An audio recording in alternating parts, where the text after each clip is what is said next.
Good morning, room 15. This is Mrs. Lopez, and today is Friday, May 8th. And it's a special Friday today because today is Mr. Lopez's birthday. I'm not going to tell you how old he is. He's in his 30s, close to 40. That's all I'll tell you. Shh, don't tell him I let you know that information, secret information. So today we're going to continue reading Miss Jolly is to Holly. Or sorry, I said that backwards. Miss Holly is too jolly. Yes, guys, I don't take many re-recordings. We just kind of go with the flow, mistakes and all, right? I'm human. You forgive your teacher, right? Okay. Chapter 7, Is Santa Claus Real?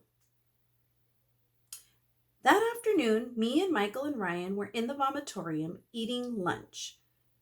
Andrea and Emily and their girly friends were at the table next to us, so they couldn't bother us. It's noisy in the vomitorium. Everybody was hooting and hollering. The lunch lady, Miss LaGrange, remember her, was wearing these antler earmuff thingies on her head to block out the sound. Miss LaGrange is strange. I had a peanut butter and jelly sandwich. Michael had a tuna sandwich. Ryan had 2 slices of bread and some slices of ham. Instead of putting the ham between the bread slices, he put it on the outside of the bread. Then he started eating. Why did you put the ham on the outside of the bread? It's a sandwich, I asked him. It is not a sandwich, replied Ryan. It's a witch sand. Ryan is weird. I'll bet Santa isn't going to read those letters we wrote, Michael said as he bit into his sandwich. Santa doesn't even exist, Ryan said. One time I saw the Santa guy on the street ringing a bell, and then on the next block there was another Santa guy who looked just like him. Maybe the second one was a clone, I said. My friend Billy, who lives around the corner, told me that they can take a cell from a sheep and clone it into a whole nother sheep. Nother isn't a word, AJ, Michael said. Neither is your face, I told him.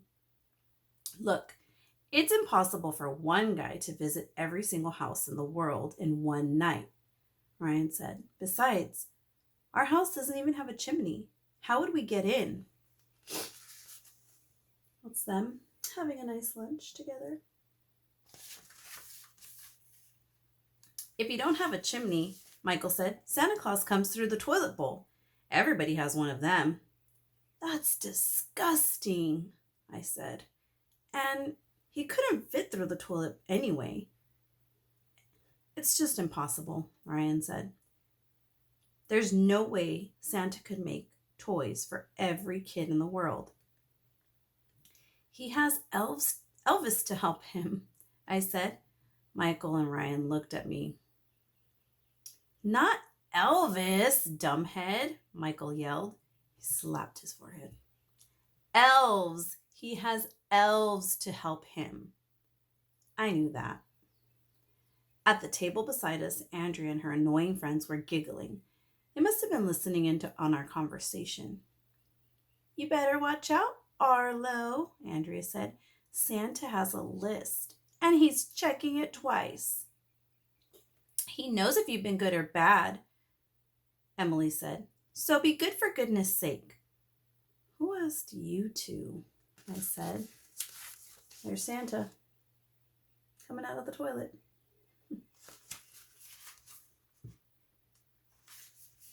You're naughty, Andrea said, but Emily and I are nice, so Santa's probably going to bring us good presents. He's probably going to bring you a lump of coal.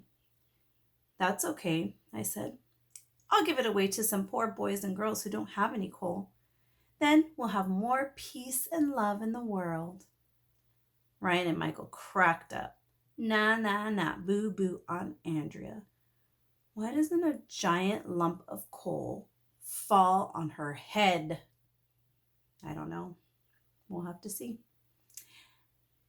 Chapter 8, Getting Ready for the Holiday Pageant. Have a great weekend. Today's Friday. If you're watching this in the morning, I really hope I get to see you this afternoon at school. If not, if you watched it after you saw me or you didn't get to go, I'm so sorry.